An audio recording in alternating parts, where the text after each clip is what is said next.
경악스러운 사건이 발생한 어느 평범한 화요일 오후 3시 서울 강남구를 달리는 463번 시내버스 안에서 벌어진 일은 그날 밤 모든 뉴스의 헤드라인을 장식했습니다. 하지만 그 순간 버스 안에 탄 승객들은 아무도 몰랐습니다. 뒷자리에 조용히 앉아있던 75살의 한 할아버지가 우리나라 최정예 특수부대 출신이라는 사실을 말이죠. 안녕하세요. 저희는 세상에 묻혀있던 감동적인 이야기들을 발굴해서 전해드리는 채널입니다. 구독과 좋아요로 응원해주시면 더 좋은 콘텐츠로 찾아뵙겠습니다. 그날 오후 김철수 할아버지는 손자 민준이와 함께 학원을 마치고 집으로 돌아가는 길이었습니다. 15살 중학교 3학년인 민준이는 요즘 입시 스트레스로 늘 피곤해 보였지만 할아버지와 함께하는 버스 시간만큼은 하루 중 가장 편안한 순간이었죠. 김할아버지는 퇴역 후 20여 년을 평범한 시민으로 살아왔습니다. 동네 어르신들과 바둑을 두고 손자 손녀들을 돌보며 아내와 함께 작은 텃밭을 가꾸는 것이 전부였습니다. 누구도 그의 과거를 알지 못했어요. 심지어 가족들조차도 할아버지가 단순히 군인 출신이라는 정도만 알고 있었을 뿐이죠. 하지만 김할아버지의 진짜 정체는 달랐습니다. 그는 1970년대부터 1990년대까지 무려 20년간 우리나라 최정예 특수부대인 707특임단에서 복무했던 전설적인 대위였습니다. 당시 코드네임은 강철이었죠. 그의 동료들은 그를 이렇게 불렀습니다. 강철 같은 의지, 강철 같은 육체를 가진 사나이라고 말이에요. 707특임단이 어떤 곳인지 아시나요? 이곳은 우리나라의 대테러 작전과 인질구출 작전을 담당하는 최정예 부대입니다. 하루 16시간의 혹독한 훈련, 생존율 5%도 안 되는 선발 과정을 거쳐야만 들어갈 수 있는 곳이죠.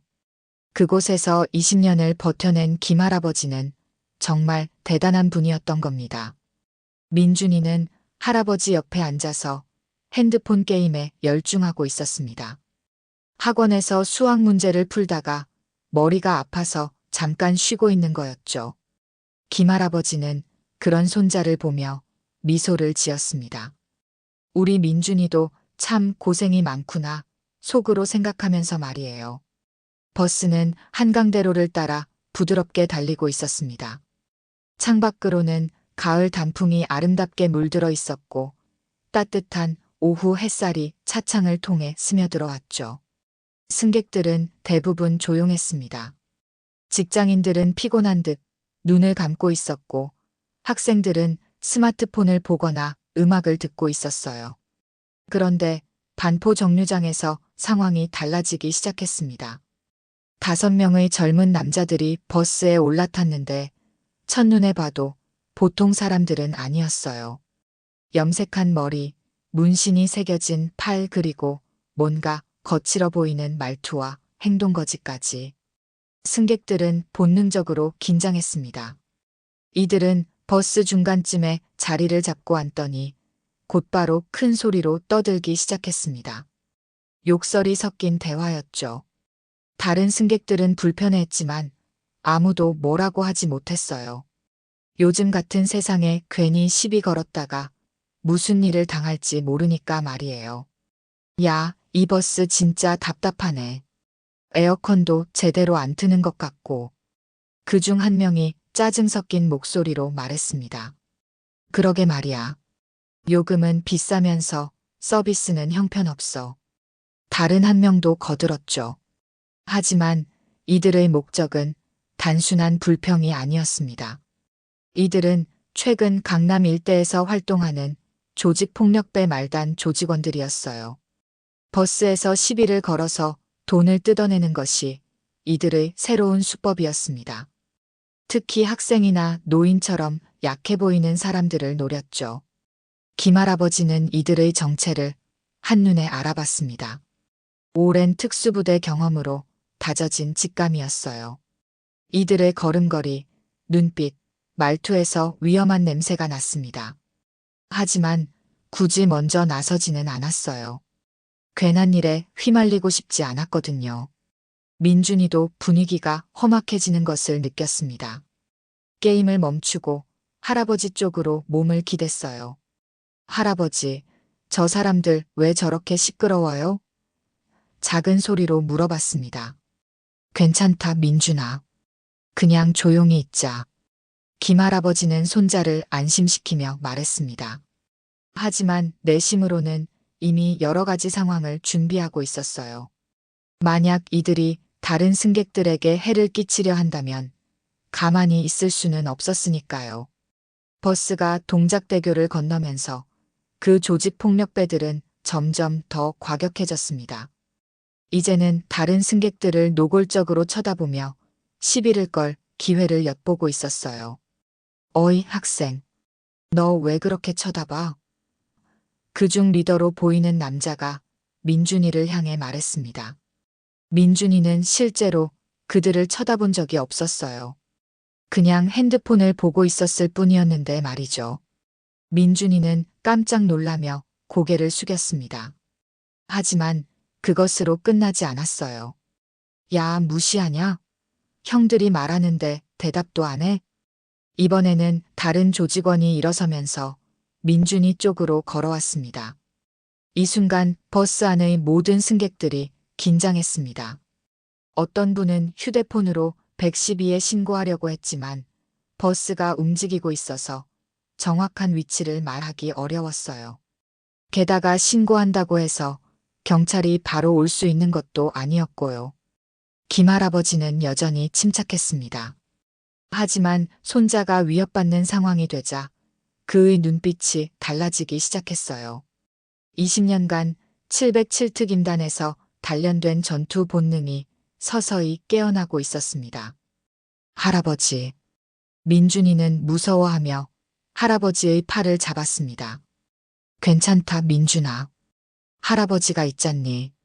김할아버지는 여전히 조용한 목소리로 말했지만 그 안에는 강철 같은 의지가 담겨 있었어요. 조직폭력배들은 이 할아버지와 손자를 만만한 상대로 생각했습니다. 늙은 할아버지 한 명과 어린 학생 하나, 이보다 쉬운 표적은 없다고 생각했던 거죠. 하지만 이것은 그들 인생 최대의 실수가 될 것이었습니다. 버스는 계속 달렸고 긴장감은 점점 고조되고 있었습니다. 다른 승객들은 숨을 죽이며 상황을 지켜봤어요.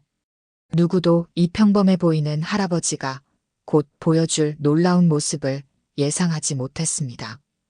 야, 할아버지도 좀 보자고. 손자가 이렇게 무례한데 뭐 하고 있어? 조직폭력배 중 한 명이 김할아버지를 향해 도발적으로 말했습니다.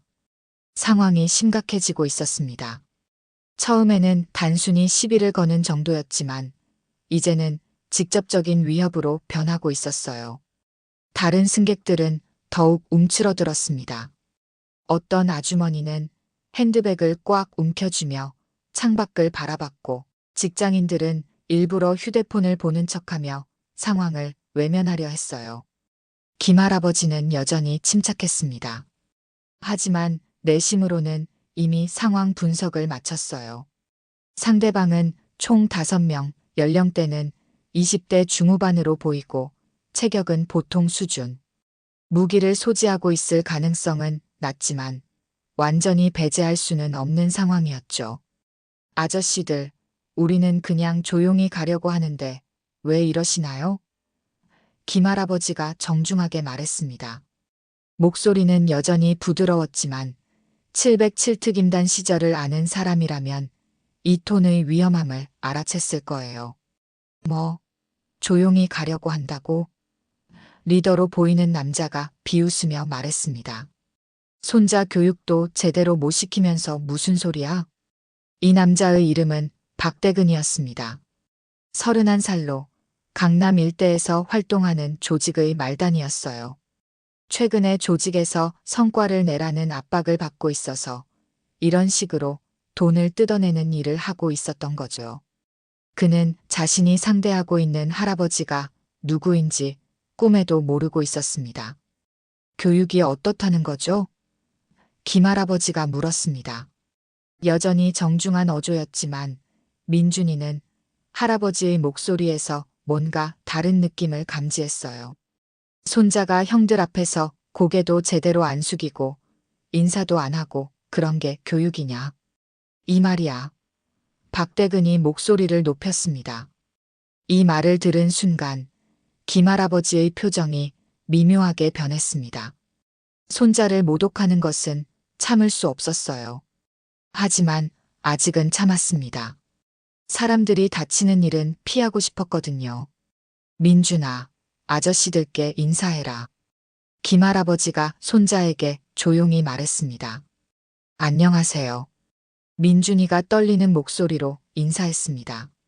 하지만 조직폭력배들은 이것으로 만족하지 않았어요. 이게 인사야? 다시 해봐. 제대로.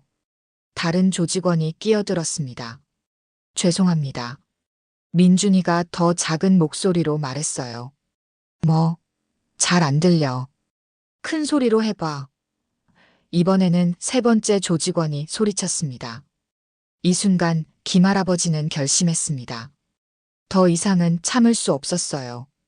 손자가 이렇게 굴욕을 당하는 것을 보고만 있을 수는 없었거든요. 아저씨들, 이제 그만하시죠. 김할아버지가 일어서며 말했습니다. 키는 그리 크지 않았지만 일어서는 순간 뭔가 다른 기운이 느껴졌어요. 할아버지가 나한테 지시해? 박대근이 어이없다는 듯 말했습니다. 앉아, 어르신. 우리는 지금 너희 손자 교육시키는 중이야. 교육은 집에서 하는 거고 여기는 공공장소입니다. 김할아버지의 목소리가 조금 더 단호해졌어요. 버스 안의 다른 승객들은 이 상황을 지켜보며 안타까워했습니다. 할아버지가 용기를 내는 건 고마웠지만 저런 젊은 조직폭력배들을 상대로 무리수를 두는 것 같아 보였거든요. 어떤 아주머니는 기사님께 신고하라고 작은 소리로 말하기도 했어요. 공공장소에서 예의를 지키라는 얘기지. 할아버지. 박대근이 김할아버지에게 한 발짝 다가섰습니다. 그럼 할아버지가 먼저 예의를 보여줘야 하는 거 아니야?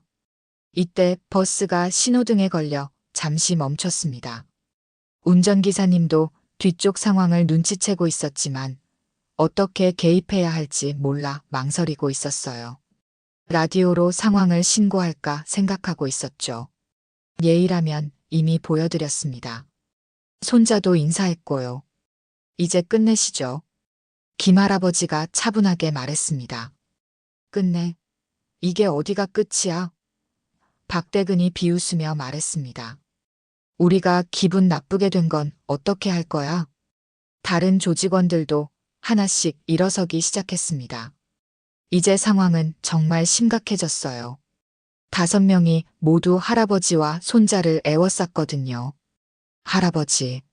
민준이가 무서워하며 할아버지의 옷자락을 잡았습니다. 괜찮다, 민준아. 할아버지가 다 해결할게. 김할아버지가 손자를 안심시키며 말했습니다. 그런데 이 말을 들은 조직폭력배들이 웃음을 터뜨렸어요. 해결해? 할아버지가? 어떻게? 박대근이 조롱하듯 말했습니다. 김할아버지는 더 이상 말하지 않았습니다. 대신 조용히 손자를 자신의 뒤쪽으로 밀어내며 보호했어요. 그리고 마음속으로 20년 전의 기억을 떠올렸습니다. 707특임단 시절 그가 가장 잘하던 것 중 하나가 바로 좁은 공간에서의 제압술이었어요. 비행기 내부나 버스 같은 제한된 공간에서 테러리스트들을 무력화하는 훈련을 수천 번도 넘게 받았거든요. 자, 그럼 어떻게 해결할 건지 한번 보자고. 박대근이 김할아버지에게 더 가까이 다가왔습니다. 이 순간 버스 안의 시간이 멈춘 것 같았습니다. 모든 승객들이 숨을 죽이고 상황을 지켜봤어요. 아무도 이 평범해 보이는 할아버지가 곧 보여줄 놀라운 실력을 예상하지 못했습니다. 김할아버지는 마지막으로 한 번 더 기회를 줬습니다. 정말 마지막으로 말씀드립니다. 이제 그만하고 각자 자리로 돌아가시죠. 시끄러워. 늙은이 주제에. 박대근이 화를 내며 김할아버지의 어깨를 밀치려 했습니다. 바로 그 순간이었습니다. 김철수 할아버지, 코드네임 강철의 진짜 실력이 드러나는 순간 말이에요. 박대근의 손이 김할아버지의 어깨에 닿는 순간 시간이 마치 슬로우 모션처럼 흘렀습니다. 하지만 김할아버지에게는 모든 것이 선명하게 보였어요. 20년간 잠들어 있던 전투 본능이 번개처럼 깨어났거든요. 김할아버지의 움직임은 물 흐르듯 자연스러웠습니다. 박대근의 손목을 잡아 비틀면서 동시에 그의 팔꿈치 관절을 정확히 공략했어요. 으악! 박대근이 비명을 지르며 무릎을 꿇었습니다. 단 1초도 걸리지 않은 일이었죠. 버스 안의 모든 사람들이 깜짝 놀랐습니다. 방금 전까지 평범해 보였던 할아버지가 순식간에 건장한 젊은 남자를 제압한 거였어요. 마치 영화 속 장면을 보는 것 같았습니다. 뭐야, 이 할아버지가. 다른 조직원이 황급히 달려들었습니다. 하지만 김할아버지는 이미 다음 수를 준비하고 있었어요. 707특임단에서 배운 CQC, 즉 근접 전투술이 몸에 배어 있었거든요. 좁은 공간에서 여러 명을 상대하는 것은 그에게 일상이었습니다. 두 번째 조직원이 주먹을 휘두르자 김할아버지는 그의 팔을 잡아 버스 좌석 등받이에 부딪히게 만들었어요. 이게 뭔 일이야? 세 번째 조직원이 소리쳤지만 이미 상황은 완전히 뒤바뀌어 있었습니다. 김할아버지는 침착하게 상황을 통제하고 있었어요. 손자 민준이를 한 손으로 보호하면서 다른 한 손으로는 조직원들의 공격을 막아내고 있었습니다. 그의 움직임에는 일절 무리가 없었어요. 마치 오랜 연습을 통해 몸에 완전히 익힌 춤을 추는 것 같았습니다. 할아버지, 대박. 민준이가 입을 벌리며 중얼거렸습니다. 무서워하던 마음이 순간적으로 경외감으로 바뀌었어요. 네 번째와 다섯 번째 조직원이 동시에 덤벼들었습니다. 하지만 김할아버지에게는 이런 상황이 전혀 어렵지 않았어요. 그는 버스의 좁은 통로를 오히려 자신에게 유리하게 활용했습니다. 한 명의 공격을 피하면서 그를 다른 조직원과 부딪히게 만들었어요. 그리고 순간적으로 생긴 틈을 이용해서 두 명 모두를 무력화시켰습니다. 정확한 압박점을 눌러서 일시적으로 마비시키는 기술이었죠. 불과 30초 만에 5명의 조직 폭력배가 모두 바닥에 쓰러져 있었습니다. 누구는 손목을 붙잡고 신음하고 있었고 누구는 어깨를 만지며 일어나지 못하고 있었어요. 하지만 누구도 심각한 부상을 입지는 않았습니다. 김할아버지가 의도적으로 조절한 거였거든요. 버스 안은 완전히 조용해졌습니다. 승객들은 믿을 수 없다는 표정으로 김할아버지를 바라봤어요. 방금 전에 일어난 일이 현실인지 의심스러울 정도였습니다. 이럴 수가. 한 승객이 작은 소리로 중얼거렸습니다. 김할아버지는 숨도 차지 않은 채로 자리에 다시 앉았습니다. 마치 아무 일도 일어나지 않았던 것처럼 말이에요. 하지만 그의 눈에는 여전히 날카로운 경계심이 남아 있었습니다. 민준아, 괜찮니? 할아버지가 손자에게 부드럽게 물었습니다. 네. 할아버지, 어떻게 그렇게. 민준이가 흥분해서 말하려 했지만 김할아버지가 조용히 손짓으로 제지했어요. 박대근이 바닥에서 일어나려고 몸부림쳤습니다. 손목이 아파서 제대로 힘을 쓸 수 없었지만 분노는 가라앉지 않았어요. 이 할아버지가 뭔데? 그가 중얼거렸습니다. 김할아버지가 박대근을 조용히 내려다봤습니다. 그의 눈에는 20년간 특수부대에서 단련된 차가운 기운이 흘러나왔어요. 젊은 사람이 어르신과 아이에게 시비를 거는 게 맞는 일인가요? 김할아버지가 차분하게 물었습니다.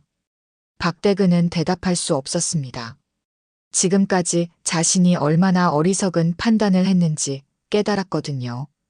이 할아버지는 보통 사람이 아니었어요.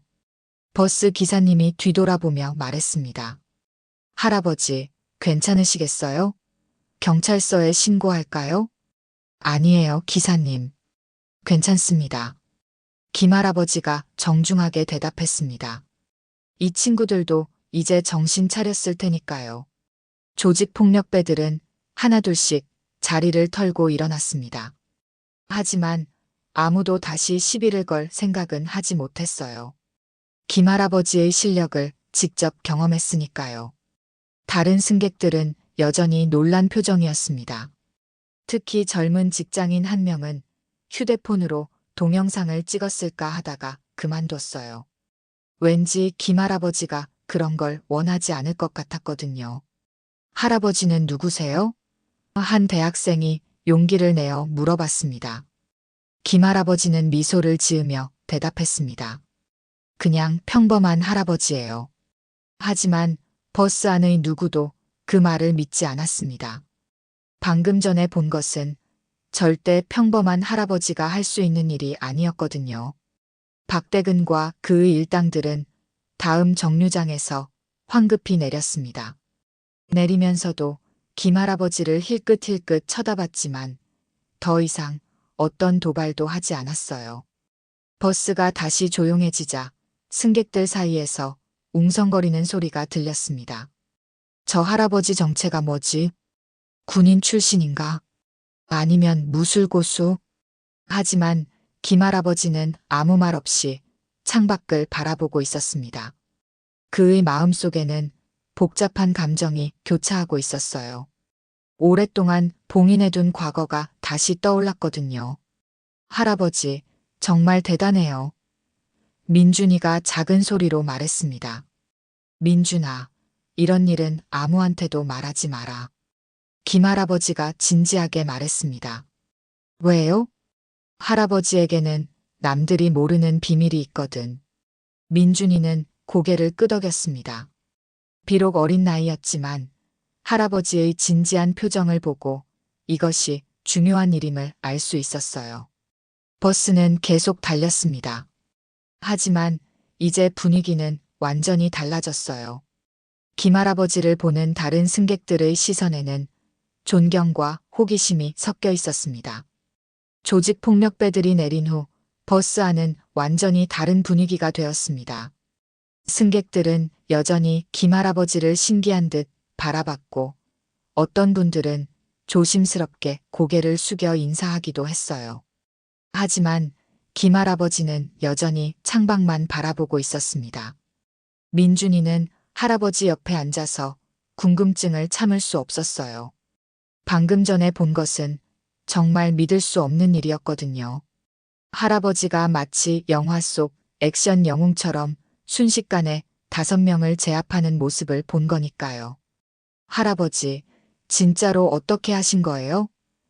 민준이가 작은 소리로 물었습니다. 김할아버지는 한참 동안 대답하지 않았습니다. 그러다가 천천히 입을 열었어요. 민준아, 할아버지가 젊었을 때 이야기를 해줄게. 하지만 이 이야기는 우리 가족 아무도 모르는 거야. 내 아빠도 할머니도 모르는 이야기지. 민준이는 긴장한 표정으로 고개를 끄덕였습니다. 뭔가 중대한 비밀을 듣게 될 것 같았거든요. 할아버지는 군인이었다는 건 너도 알지? 하지만 그냥 보통 군인이 아니었어. 김할아버지가 깊은 숨을 쉬며 말했습니다. 1975년 가을 22살의 김철수는 육군사관학교를 졸업하고 갓 소위로 임관했습니다. 그는 우수한 성적으로 졸업했지만 특별히 두드러진 인재는 아니었어요. 그런데 임관 한 달 후 그에게 특별한 제안이 들어왔습니다. 김소위, 특별 임무에 지원할 의사가 있나? 당시 대대장이 그를 개별 면담으로 불렀어요. 특별 임무라고 하면 국가 기밀 임무다. 자세한 내용은 지원하기로 결정한 후에 알 수 있다. 다만 한 번 선택하면 최소 10년은 다른 길로 갈 수 없다는 점만 알아둬라. 김철수는 고민 끝에 지원하기로 했습니다. 그렇게 그는 707특임단의 창설 멤버 중 한 명이 되었어요. 707특임단은 1976년에 공식 창설된 우리나라 최초의 대테러 특수부대였습니다. 하지만 실제로는 1975년부터 비밀리에 준비가 시작되었어요. 당시 전 세계적으로 테러가 급증하면서 우리나라도 대비책이 필요했거든요. 민준아, 그 부대가 얼마나 힘든 곳인지 아니? 김할아버지가 물었습니다. 훈련은 정말 지옥 같았습니다. 하루 16시간씩 계속되는 훈련의 생존율은 10%도 되지 않았어요. 100명이 들어가면 10명도 채 살아남지 못하는 곳이었죠. 새벽 4시에 일어나서 밤 12시까지 쉬는 시간 없이 훈련했습니다. 사격, 격투, 폭파, 침투, 생존술까지 모든 분야를 완벽하게 익혀야 했어요. 특히 CQC라고 하는 근접 전투술은 가장 중요한 훈련 과정이었습니다. 할아버지, CQC가 뭐예요? 클로스 쿼터즈 캄뱃의 줄임말이야. 좁은 공간에서 벌어지는 근접 전투 기술이지. 방금 전에 할아버지가 보여준 것도 그거야. 김철수는 특히 CQC에서 뛰어난 실력을 보였습니다. 그의 별명이 강철이 된 것도 바로 이 때문이었어요. 어떤 상황에서도 흔들리지 않는 강철 같은 정신력과 상대를 순식간에 무력화시키는 강철 같은 기술 때문이었죠. 1978년 김철수는 첫 번째 실전 투입을 경험했습니다. 서울 시내 한 은행에서 인질극이 벌어졌는데 범인들이 폭탄을 들고 농성을 벌인 거였어요. 경찰로는 해결할 수 없는 상황이었죠. 그때 얼마나 무서웠을까요? 민준이가 물었습니다. 무서웠지. 하지만 훈련받은 대로 했어. 할아버지와 동료 셋이서 은행 안으로 침투했는데 범인들이 눈치채지 못하게 조용히 들어가야 했거든. 그 작전은 완벽한 성공이었습니다. 인질 12명을 모두 구출하고 범인 5명을 체포했는데 단 한 명의 사상자도 없었어요. 이 사건 이후 김철수는 707특임단 내에서 전설적인 인물이 되었습니다. 하지만 가장 큰 시련은 1983년에 찾아왔습니다. 아웅산 묘소 폭탄 테러 사건 이후 북한의 도발 가능성이 높아졌을 때였어요. 김철수와 그의 팀은 DMZ 근처에서 극비 작전을 수행하고 있었습니다. 그때 무슨 일이 있었어요? 김할아버지의 표정이 어두워졌습니다. 동료들을 잃었어. 할아버지와 함께 훈련받고 함께 작전을 수행했던 소중한 사람들을 말이야. 그 작전에서 김철수의 팀 6명 중 3명이 순직했습니다. 김철수 자신도 왼쪽 어깨에 총상을 입었어요. 지금도 날씨가 흐리면 그 상처가 아프답니다. 그래서 할아버지가 가끔 어깨 아프다고 하셨던 거예요? 그렇지. 할머니는 그냥 나이 들어서 그런 줄 알고 계셔. 이 사건 이후 김철수는 더욱 치밀하고 냉철한 군인이 되었습니다. 동료들의 죽음을 헛되이 하지 않기 위해서였어요. 그는 1990년대까지 수많은 작전에 참여했고 모두 성공적으로 완수했습니다. 1987년 대한항공 858기 폭파 사건이 발생했을 때도 김철수는 관련 수사와 대응 작전에 참여했어요.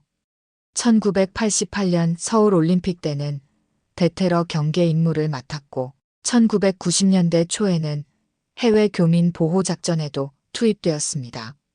와, 할아버지가 그런 중요한 일들을 다 하셨던 거예요? 그래. 하지만 그 모든 게 비밀이었어. 가족들에게도 말할 수 없었지. 김철수는 1995년 대위로 전역했습니다. 20년간의 특수부대 생활을 마무리한 거였어요. 전역 당시 그는 수많은 공로를 인정받았지만 모든 것이 기밀로 분류되어 있어서 공개적인 표창을 받을 수는 없었습니다. 전역 후 김철수는 의도적으로 평범한 삶을 선택했습니다. 작은 회사에 취직해서 조용히 살았어요. 결혼도 했고 아이들도 낳았죠. 가족들에게는 그냥 평범한 군인 출신이라고만 말했습니다. 그런데 왜 비밀로 하신 거예요? 위험하니까. 707특임단 출신이라는 게 알려지면 여러 가지 문제가 생길 수 있거든. 그리고 할아버지는 정말 평범하게 살고 싶었어. 하지만 몸에 밴 습관은 쉽게 사라지지 않았습니다. 김할아버지는 지금도 매일 새벽 5시에 일어나서 운동을 해요. 간단한 체조와 스트레칭이지만 그 안에는 특수부대식 훈련 동작들이 섞여 있습니다. 그래서 할아버지가 아침마다 운동하시는 거였구나. 맞아. 그리고 오늘처럼 위험한 상황이 생기면 몸이 저절로 반응하는 거야. 버스가 민준이네 집 근처 정류장에 도착했습니다. 할아버지와 손자가 내리려고 하자 다른 승객들이 박수를 쳤어요. 특히 중년 아주머니 한 분은 김할아버지께 깊게 인사했습니다. 할아버지, 오늘 정말 고맙습니다. 덕분에 모두 무사했어요. 김할아버지는 겸손하게 손을 흔들며 내렸습니다. 버스에서 내린 후 민준이는 할아버지를 새로운 눈으로 바라봤습니다.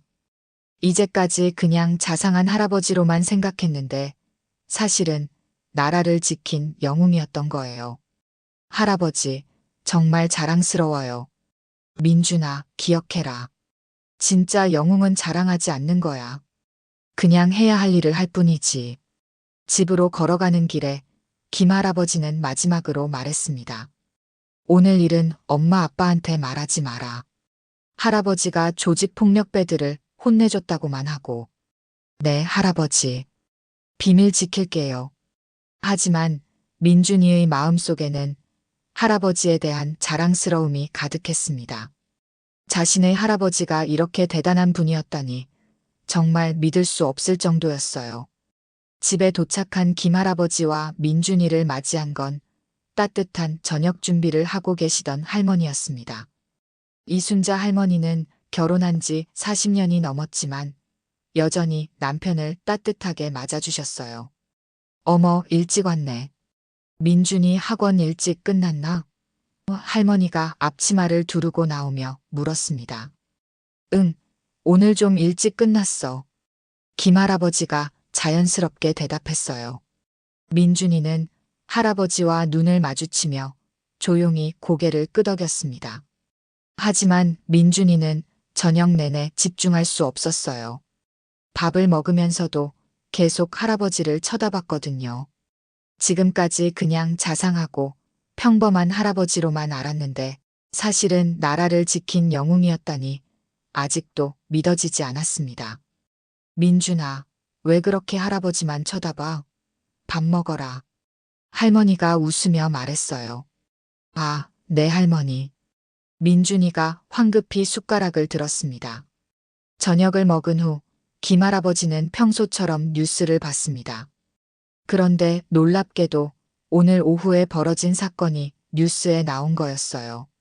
오늘 오후 강남구를 운행하던 시내버스에서 조직폭력배들이 승객들을 위협하는 사건이 발생했습니다. 하지만 한 시민의 용기 있는 행동으로 피해 없이 해결되었다고 합니다.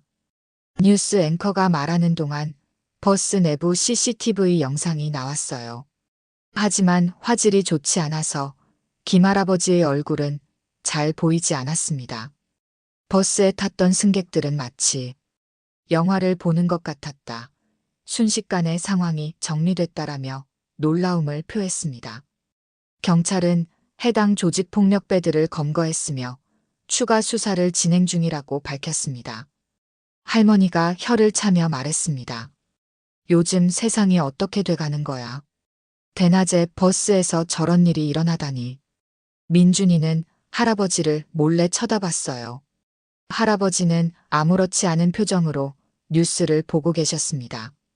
한편 강남경찰서에서는 체포된 박대근 일당을 조사하고 있었습니다. 담당 형사인 이정호 경위는 이상한 점을 발견했어요. 야, 너희들 어떻게 당한 거야? 버스 안에서 5명이 한 노인한테 당했다고? 이 경위가 믿을 수 없다는 표정으로 물었습니다.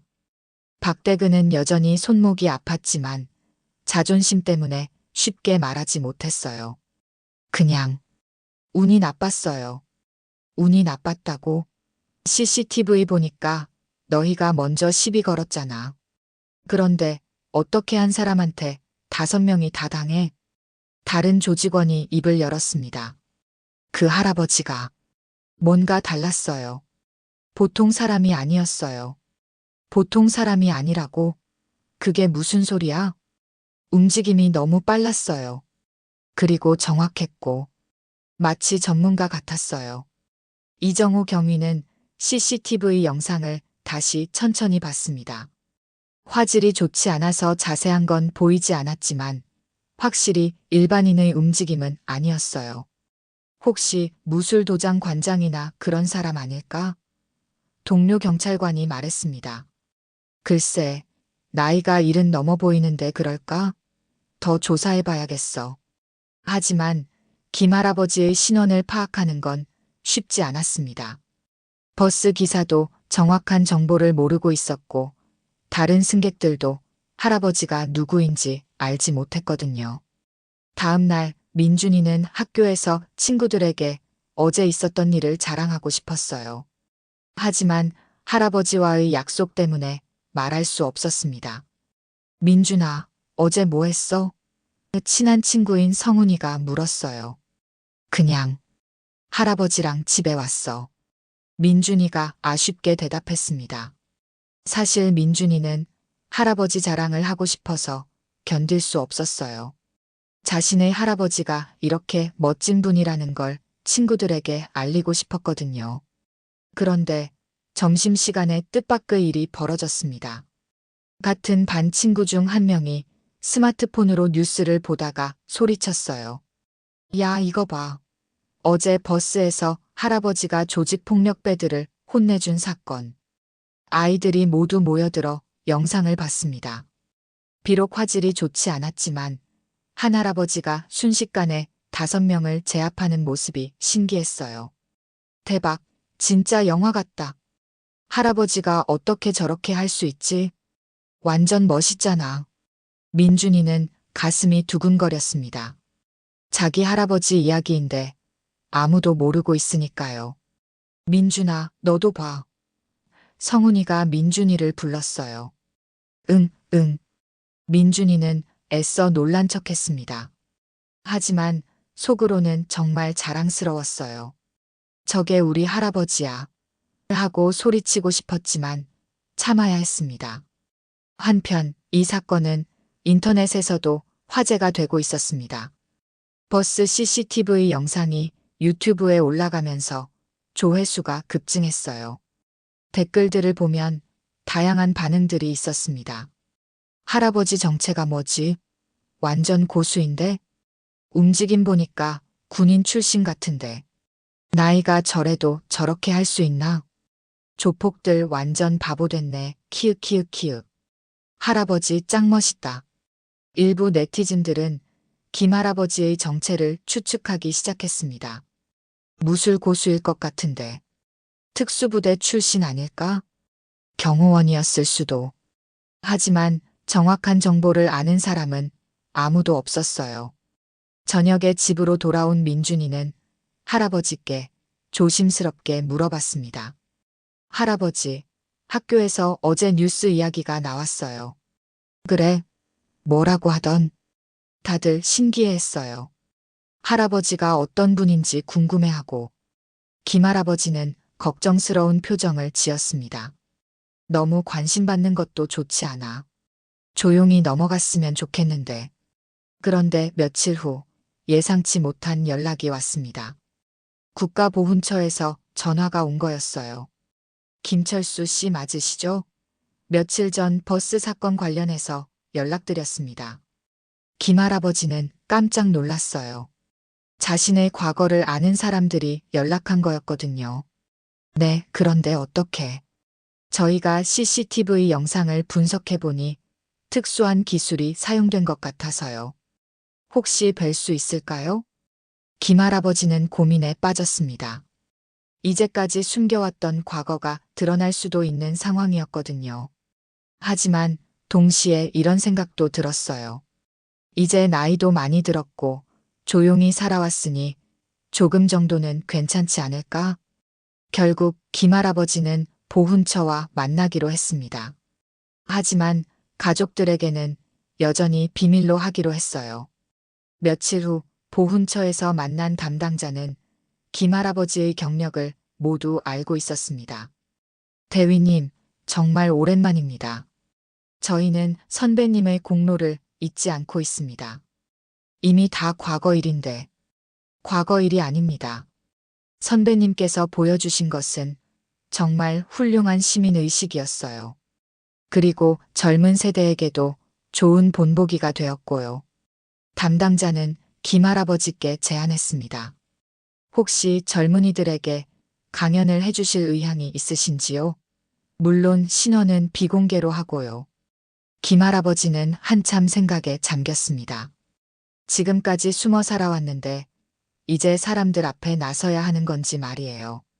하지만 그날 버스에서 만난 젊은 조직폭력배들을 생각하니 마음이 바뀌었습니다.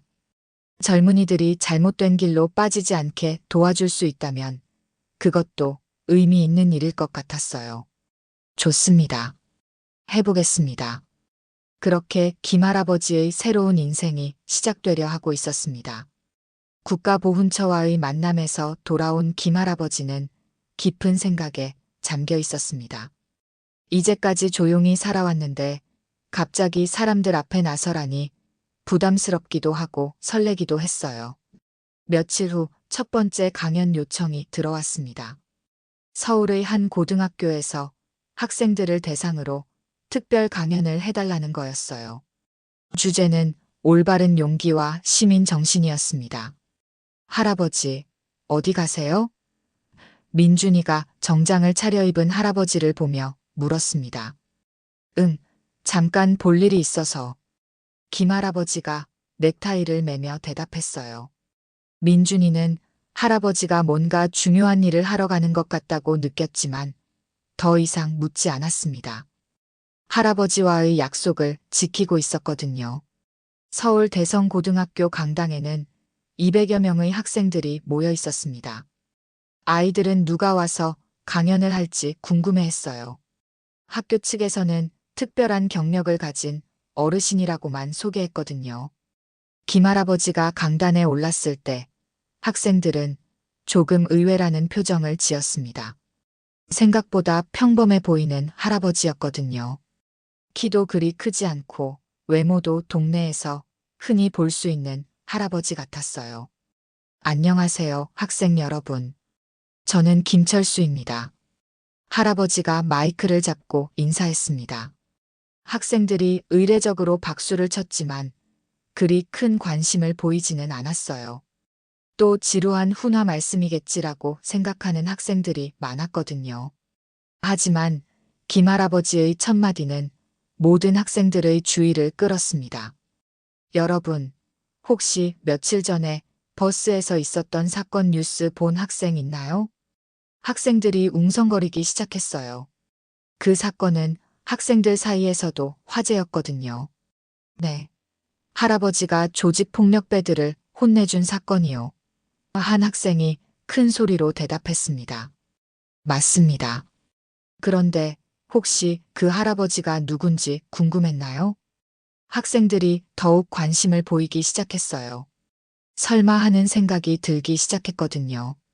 김할아버지는 잠시 침묵한 후 말했습니다. 그 할아버지가 바로 저입니다. 강당이 순간 조용해졌다가 곧 웅성거리는 소리로 가득 찼습니다. 진짜요? 정말이에요? 와, 대박. 학생들의 반응이 완전히 달라졌어요. 이제는 모두가 김할아버지를 집중해서 바라봤습니다. 여러분이 궁금해하는 것처럼 저는 그냥 평범한 할아버지가 아닙니다. 젊었을 때 특별한 일을 했거든요. 김할아버지는 학생들에게 자신의 과거를 조심스럽게 들려줬습니다. 물론 기밀사항은 제외하고 교육적인 부분만 골라서 말이에요. 저는 20년간 우리나라를 지키는 특수부대에서 일했습니다. 707특임단이라는 곳이었어요. 학생들이 탄성을 질렀습니다. 707특임단은 학생들도 들어본 유명한 부대였거든요. 와, 진짜 특수부대 출신이셨어요? 그래서 그렇게 강하셨구나. 김할아버지는 미소를 지으며 계속했습니다. 하지만 오늘 여러분께 말하고 싶은 건 제가 얼마나 강했는지가 아닙니다. 진짜 용기가 무엇인지에 대해서 말하고 싶어요. 한 학생이 손을 들었습니다. 할아버지, 무서우시지 않았어요? 저라면 도망갔을 것 같은데. 무서웠지. 하지만 더 무서운 건 내 손자가 다치는 것이었어. 그리고 다른 승객들이 피해를 당하는 것도 무서웠고.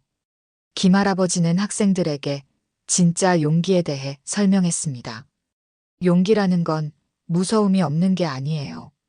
무서워도 옳은 일을 하는 것이 진짜 용기입니다. 그리고 남을 위해서 내가 희생할 수 있는 마음이 진짜 용기예요. 한 여학생이 질문했습니다. 할아버지, 그런데 왜 지금까지 비밀로 하셨어요? 영웅은 자랑하는 게 아니거든. 그냥 해야 할 일을 할 뿐이야. 그리고 나는 평범하게 살고 싶었어요. 김할아버지는 학생들에게 자신의 인생 철학을 들려줬습니다. 화려한 영웅담이 아니라 평범한 삶 속에서 어떻게 올바르게 살 수 있는지에 대한 이야기였어요. 여러분도 특별한 사람이 되려고 하지 마세요. 그냥 옳은 일을 하는 사람이 되세요. 작은 일이라도 성실하게 하고 어려운 사람이 있으면 도와주고 잘못된 일을 보면 용기 있게 말하세요. 강연이 끝날 무렵 한 남학생이 손을 들었습니다. 할아버지, 저희 같은 학생들이 할 수 있는 용기 있는 일은 뭐가 있을까요? 김할아버지는 잠시 생각한 후 대답했습니다. 학교에서 왕따 당하는 친구를 도와주는 것, 길에서 쓰러진 할머니를 부축해드리는 것, 버스에서 임산부에게 자리를 양보하는 것. 이런 작은 일들이 모두 용기 있는 행동이에요. 강연이 끝나자 학생들이 우레와 같은 박수를 쳤습니다. 그리고 질문이 쏟아져 나왔어요. 할아버지, 사인해 주세요. 사진 같이 찍어주세요. 다음에 또 와주세요. 김할아버지는 모든 학생들의 요청에 친절하게 응해줬습니다.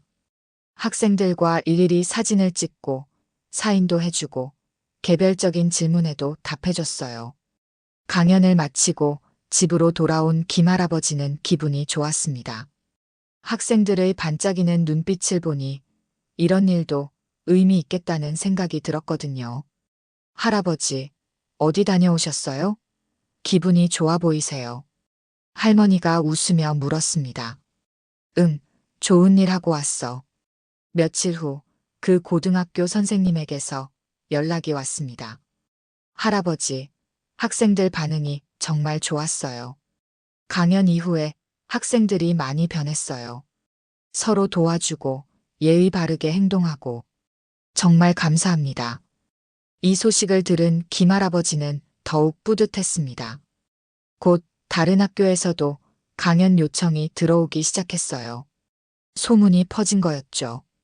그리고 인터넷에서도 버스 할아버지 정체 밝혀져라는 제목으로 기사가 나왔습니다. 하지만 김할아버지는 여전히 개인적인 정보는 비공개로 유지했어요. 가족들의 평안을 위해서였죠. 민준이는 학교에서 친구들이 할아버지 이야기를 하는 걸 들으며 가슴이 뿌듯했습니다. 야, 그 할아버지 진짜 멋있다. 나도 나중에 그런 할아버지 되고 싶어. 우리 할아버지도 저런 분이었으면 좋겠다. 민준이는 속으로 생각했어요. 그게 우리 할아버지야. 하지만 여전히 비밀을 지키고 있었습니다. 그날 저녁 민준이는 할아버지께 말했습니다. 할아버지, 저도 할아버지 같은 사람이 되고 싶어요. 민준아, 넌 이미 좋은 아이야. 그냥 지금처럼 착하게 살면 돼. 그래도 할아버지처럼 용기 있는 사람이 되고 싶어요. 김할아버지는 손자를 따뜻하게 바라봤습니다. 자신의 이야기가 손자에게도 좋은 영향을 주고 있다는 것을 알 수 있었어요. 그래, 민준아.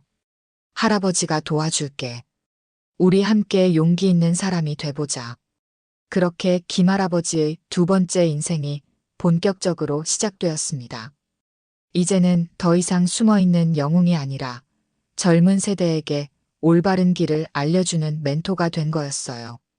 김할아버지의 첫 강연이 성공한 후 예상보다 훨씬 큰 반향이 일었습니다. 대성고등학교 학생들이 SNS에 올린 후기와 사진들이 순식간에 퍼져나갔거든요. 오늘 우리 학교에 진짜 전설이 오셨다. 버스에서 조폭들 혼내준 그 할아버지가 707특임단 출신이셨다니. 완전 소름 돋았음. 할아버지가 말씀하신 진짜 용기에 대한 이야기 듣고 울컥했다. 나도 용기 있는 사람이 되고 싶어졌음. 사진 찍을 때 할아버지가 너무 자상하셨어. 진짜 영웅은 겸손하다는 말이 무슨 뜻인지 알겠음.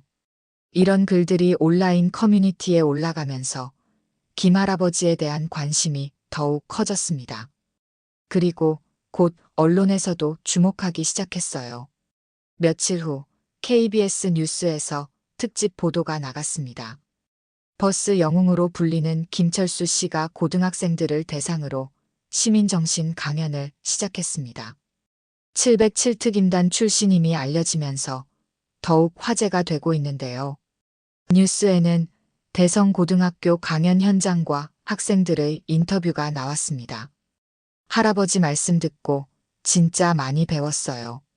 용기라는 게 싸움 잘하는 게 아니라 옳은 일을 하는 거라고 하시더라고요. 저희 반에서 왕따 문제가 있었는데 강연 들은 후에 친구들이 먼저 나서서 도와주더라고요. 진짜 변했어요. 뉴스를 본 김할아버지는 기분이 복잡했습니다.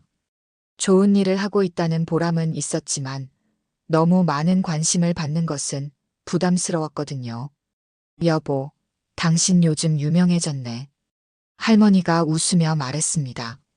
너무 시끄러워지는 것 같아서 걱정이야. 하지만 할머니는 남편을 자랑스러워했어요. 결혼한 지 40년이 넘도록 남편이 이렇게 대단한 사람인 줄 몰랐거든요. 당신이 그런 일을 했었다니. 나는 정말 몰랐어. 그냥 성실한 회사원인 줄만 알았는데. 미안해. 말할 수 없었어. 위험할 수도 있었고. 이제 알았으니 됐어. 그리고 지금 하는 일도 정말 좋은 것 같아. 젊은이들에게 좋은 영향을 주고 있잖아. 이순자 할머니의 격려를 받은 김할아버지는 더욱 힘을 얻었습니다. 한편 민준이는 학교에서 점점 더 많은 친구들이 할아버지 이야기를 하는 걸 들으며 견디기 힘들어 했어요. 야, 너희 그 할아버지 진짜 멋있다고 생각 안 해? 성훈이가 말했습니다. 응, 진짜 대단한 것 같아. 우리 할아버지도 저런 분이셨으면 좋겠다. 다른 친구가 대답했어요. 민준이는 가슴이 터질 것 같았습니다. 그게 내 할아버지라고 하고 소리치고 싶었지만 참아야 했어요. 그런데 점심시간에 뜻밖의 일이 일어났습니다. 같은 반에서 늘 혼자 있던 수연이가 몇몇 학생들에게 괴롭힘을 당하고 있었거든요. 야, 수연아. 돈 좀 빌려줘. 한 학생이 협박조로 말했습니다. 나는 돈 없어. 수연이가 떨리는 목소리로 대답했어요. 없긴 뭐가 없어. 용돈 받잖아. 평소 같았으면 민준이도 모른 척 했을 겁니다. 자신이 괜히 나섰다가 표적이 될 수도 있으니까요. 하지만 할아버지가 말씀하신 진정한 용기가 떠올랐습니다. 야, 그만해. 민준이가 일어서며 말했습니다. 괴롭히던 학생들이 민준이를 쳐다봤어요. 너는 왜 끼어들어? 수연이가 싫다고 하잖아. 그만하라고. 민준이 너도 당하고 싶어? 이 순간 민준이는 무서웠습니다.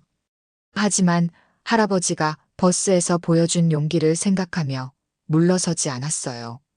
용기라는 건 무서워도 옳은 일을 하는 것이다. 할아버지의 말씀이 떠올랐거든요. 수연이 혼자 두고 가자. 민준이가 단호하게 말했습니다. 다행히 다른 친구들도 민준이 편에 서면서 상황이 해결됐어요. 괴롭히던 학생들도 여러 명이 나서자 슬금슬금 물러났습니다. 고마워, 민준아. 수연이가 작은 소리로 말했어요. 괜찮아. 앞으로 또 그런 일 있으면 말해. 그날 집에 돌아온 민준이는 할아버지께 자랑스럽게 말했습니다. 할아버지, 오늘 저도 용기 있는 일을 했어요. 그래? 무슨 일인데? 민준이는 학교에서 있었던 일을 자세히 말했어요. 김할아버지는 손자를 자랑스럽게 바라봤습니다. 잘했다, 민준아. 그게 바로 진짜 용기야. 할아버지 덕분이에요. 할아버지가 가르쳐 주신 말씀을 생각하며 용기를 냈어요. 김할아버지는 뿌듯했습니다. 자신의 이야기가 손자에게도 좋은 영향을 주고 있다는 걸 알 수 있었거든요. 한편 김할아버지의 강연 요청은 점점 늘어났습니다. 중학교, 고등학교는 물론이고 대학교에서도 특강 요청이 들어왔어요. 심지어 일부 기업에서도 임직원 교육을 위해 초청하고 싶다는 연락이 왔습니다. 하지만 김할아버지는 선택적으로 응했습니다. 너무 많은 곳에서 강연하다 보면 진정성이 사라질 수 있다고 생각했거든요. 학생들을 중심으로 하자. 젊은이들에게 올바른 가치관을 심어주는 것이 더 중요해. 김할아버지가 보훈처 담당자에게 말했습니다. 그러던 어느 날 특별한 요청이 들어왔습니다. 청소년 비행 예방센터에서 문제 청소년들을 대상으로 특별 강연을 해달라는 거였어요. 이 아이들은 일반 학생들과는 다릅니다. 이미 잘못된 길로 빠진 아이들이에요. 쉽지 않을 겁니다. 센터 소장이 미리 경고했어요. 김할아버지는 고민했습니다. 하지만 그날 버스에서 만난 젊은 조직폭력배들을 생각하니 마음이 바뀌었어요.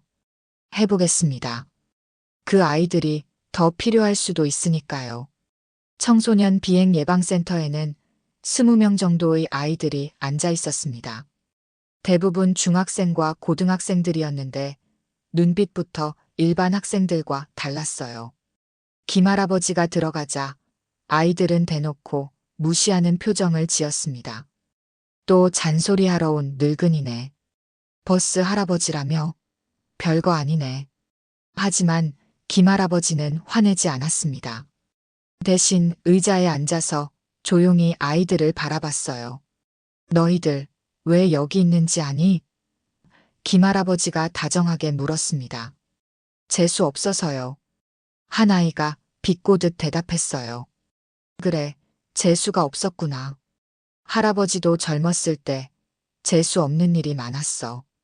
아이들이 조금 의외라는 표정을 지었습니다. 보통 어른들은 훈계부터 시작하는데 이 할아버지는 달랐거든요. 김할아버지는 자신의 어려웠던 시절 이야기부터 시작했습니다. 가난했던 어린 시절, 군대에서 힘들었던 경험, 동료들을 잃은 아픔까지 솔직하게 털어놨어요. 아이들이 조금씩 관심을 보이기 시작했습니다. 이 할아버지의 이야기가 생각보다 흥미로웠거든요. 할아버지도 젊었을 때 실수 많이 했어. 그런데 중요한 건 실수에서 배우는 거야. 한 아이가 손을 들었습니다. 할아버지, 진짜 조폭들이랑 싸운 거예요? 싸운 게 아니라 말린 거야. 잘못된 일을 하려는 사람들을 막은 것뿐이지. 무서우시지 않았어요? 무서웠어.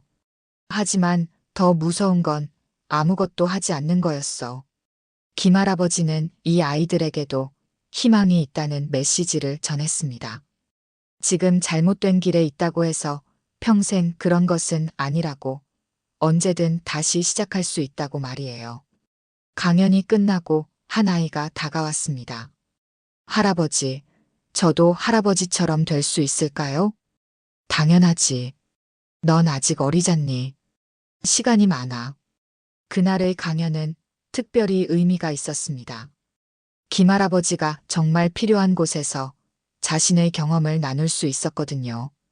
김할아버지의 활동이 시작된 지 한 달이 지났습니다. 그 사이 그는 15곳의 학교와 3곳의 청소년 센터를 방문했어요. 매번 다른 아이들을 만났지만 전하고자 하는 메시지는 항상 같았습니다. 진정한 용기와 올바른 시민 정신에 대한 이야기였죠. 어느 토요일 오후 김할아버지는 민준이와 함께 동네 공원을 산책하고 있었습니다. 요즘 바쁜 일정 때문에 손자와 보내는 시간이 줄어들어서 아쉬웠거든요. 할아버지, 요즘 정말 유명하시네요. 친구들이 계속 할아버지 이야기해요. 민준이가 웃으며 말했습니다. 그래, 뭐라고 하던 다들 멋있다고 하고 자기네 할아버지도 그런 분이셨으면 좋겠다고 해요. 저는 속으로 자랑스러웠어요. 김할아버지는 손자의 어깨를 다정하게 두드렸습니다. 민준아, 할아버지가 하는 일이 의미가 있는 것 같니? 네, 정말 좋은 일이라고 생각해요. 할아버지 강연 들은 친구들이 많이 변했어요. 실제로 김할아버지의 강연을 들은 학생들 사이에서는 긍정적인 변화들이 나타나고 있었습니다. 학교 폭력이 줄어들었고 봉사활동에 참여하는 학생들이 늘어났어요. 작은 변화였지만 분명히 달라지고 있었습니다. 그런데 공원을 걸어가던 중에 퍼밀리어한 광경을 목격했습니다. 벤치에서 한 중학생 정도로 보이는 아이가 3명의 고등학생들에게 둘러싸여 있었어요. 야, 돈 내놔. 우리가 며칠째 기다렸는데. 형들, 정말 돈 없어요. 용돈도 다 썼고. 거짓말하지 마. 핸드폰이라도 내놔. 김할아버지는 걸음을 멈췄습니다. 한 달 전 버스에서 벌어진 일과 비슷한 상황이었어요. 민준아, 여기서 잠깐 기다려. 할아버지가 손자에게 조용히 말했습니다. 할아버지, 설마. 괜찮아. 할아버지 믿지? 김할아버지가 천천히 그들에게 다가갔습니다. 이번에는 한 달 전과 달리 마음이 편했어요. 자신이 하는 일이 옳다는 확신이 있었거든요. 학생들, 무슨 일이야? 김할아버지가 다정하게 물었습니다. 고등학생들이 김할아버지를 보고 짜증스러운 표정을 지었어요. 할아버지, 상관 마세요. 우리끼리 하는 얘기예요. 하지만 그 중 한 명이 김할아버지를 유심히 쳐다보더니 갑자기 표정이 변했습니다. 혹시 버스 할아버지세요? 다른 친구들도 김할아버지를 다시 봤습니다. 최근 뉴스와 인터넷에서 워낙 유명해져서 알아보는 사람들이 많아졌거든요. 맞네. 진짜 버스 할아버지다. 상황이 완전히 바뀌었습니다. 아이들의 태도가 180도 달라진 거예요. 할아버지, 저희 형이 할아버지 강연 들었다고 했어요. 진짜요?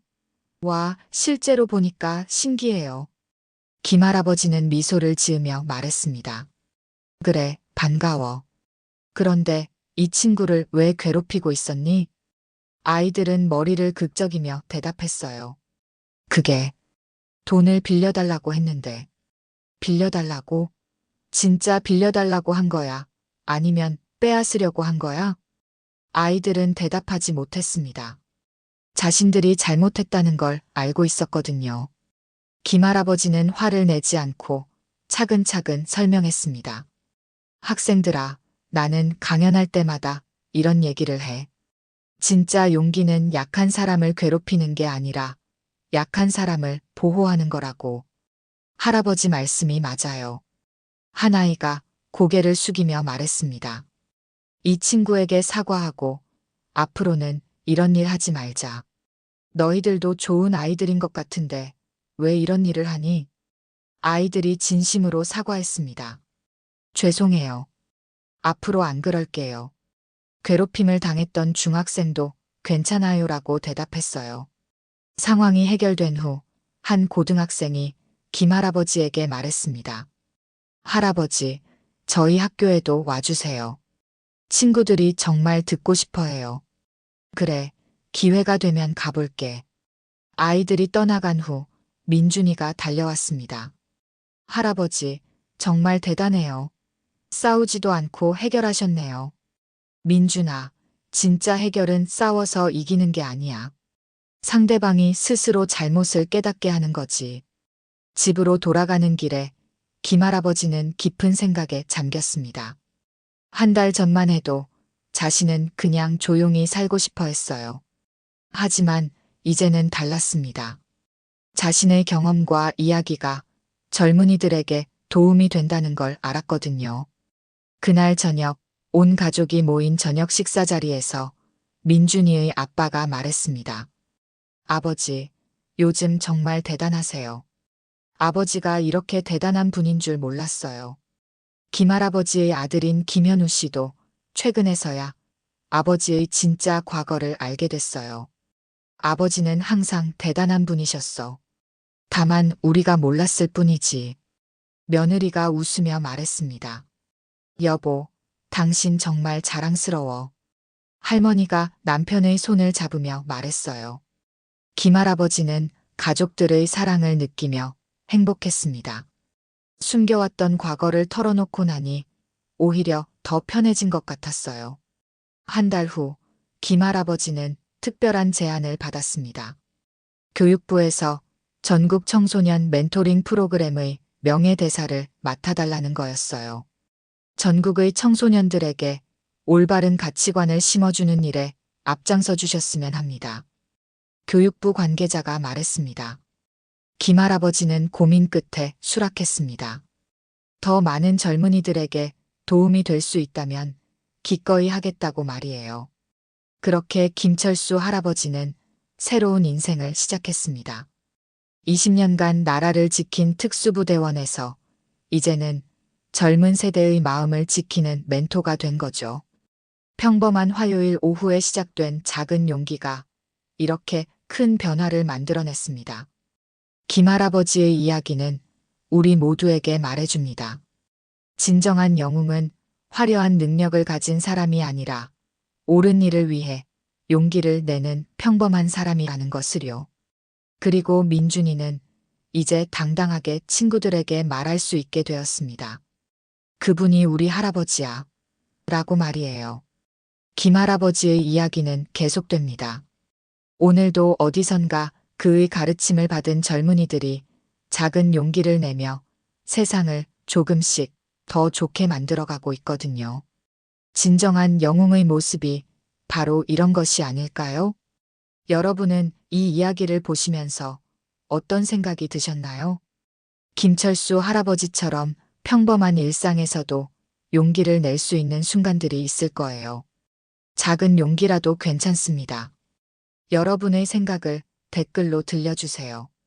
그리고 이런 감동적인 이야기가 더 필요하시다면 구독과 좋아요 부탁드립니다.